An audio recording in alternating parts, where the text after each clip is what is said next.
sebagai sebuah komunikasi yang melibatkan simbol-simbol atau kata-kata yang disampaikan secara lisan maupun tulisan.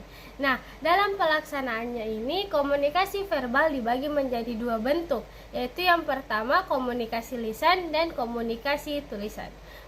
Di mana komunikasi lisan itu ialah seorang pembicara atau komunikator berinteraksi secara langsung dengan komunikan atau pendengar. Sedangkan komunikasi tulisan ialah bentuk komunikasi menggunakan media sebagai perantara dalam menyampaikan pesan. Komunikasi verbal juga sangat berkaitan dengan bahasa. Nah, adapun tata bahasa dibagi menjadi 3 unsur. Yang pertama yaitu fonologi. Fonologi ialah memaparkan mengenai bunyi-bunyi dalam sebuah bahasa. Yang kedua itu sintaksis, sebuah pengetahuan tentang cara pembentukan kalimat.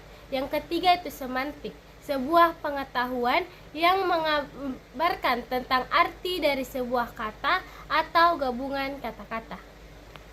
Dari L. Barker bahwa bahasa memiliki 3 fungsi, yaitu yang pertama fungsi penamaan atau penjulukan, di mana upaya untuk kita mengenali objek, tindakan, atau individu dengan memberikan nama. Yang kedua yaitu fungsi interaksi, yaitu penyampaian gagasan dan emosi yang dapat memunculkan perasaan. Dan yang ketiga yaitu fungsi transmisi. Bahasa memungkinkan informasi yang disampaikan antar individu dan berfungsi sebagai penghubung antara masa lalu, masa kini, dan masa depan. Yaitu yang menurut Cassandra L. Book ada 3 fungsi juga dalam bahasa yang penting untuk dapat menciptakan komunikasi yang efektif. Yang pertama, mengenal dunia sekitar. Bahasa membantu individu memberikan nama pada objek atau aktivitas sehingga mereka bisa memahami dunia, baik itu sejarah maupun kemajuan teknologi. Yang kedua yaitu berhubungan dengan orang lain. Nah, bahasa memungkinkan interaksi sosial dan mempengaruhi orang lain untuk dapat mencapai tujuan. Yang ketiga, menciptakan koherensi dalam kelompok. Nah, bahasa menciptakan keteraturan dalam kelompok dan dapat membantu individu berinteraksi secara harmonis. Komunikasi nonverbal adalah proses pengiriman pesan tanpa menggunakan kata-kata lisan, lebih mengandalkan gerakan tubuh, ekspresi wajah, kontak mata, sentuhan, dan kedekatan fisik lainnya. Nah, pesan nonverbal seringkali juga berkaitan dengan emosi atau perasaan seseorang, dan bisa menggantikan, memperkuat, atau bisa bertentangan dengan pesan verbal yang disampaikan. Misalnya ketika seseorang sedang menanyakan kepada temannya bahwa apakah dia sedang baik-baik saja, dan temannya tersebut mengatakan bahwa ia sedang baik-baik saja, tetapi kita dapat melihat dari matanya bahwa dia sedang mengalami masalah karena matanya mengeluarkan air mata atau lain sebagainya.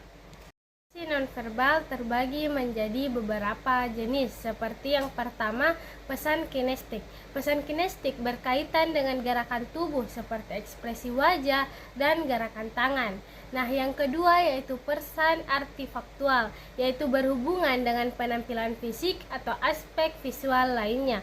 Yang ketiga yaitu pesan proksemik, yaitu berkaitan dengan jarak atau ruang antara individu saat berkomunikasi. Yang keempat, pesan paralinguistik, yaitu mengacu pada aspek suara seperti intonasi dan tekanan saat berbicara. Komunikasi nonverbal terbagi dalam beberapa kategori, di antara lain yaitu yang pertama, fungsi repetisi, yaitu menegaskan kalimat verbal. Yang kedua, fungsi substitusi, yaitu menggantikan kalimat verbal. Yang ketiga yaitu fungsi kontradiksi, yaitu menyampaikan pesan yang bertentangan dengan kata-kata yang diucap. Yang keempat yaitu fungsi komplement, yaitu melengkapi pesan verbal yang disampaikan. Yang kelima yaitu fungsi aksentuasi, yaitu menegaskan atau memberi penekanan pada pesan verbal.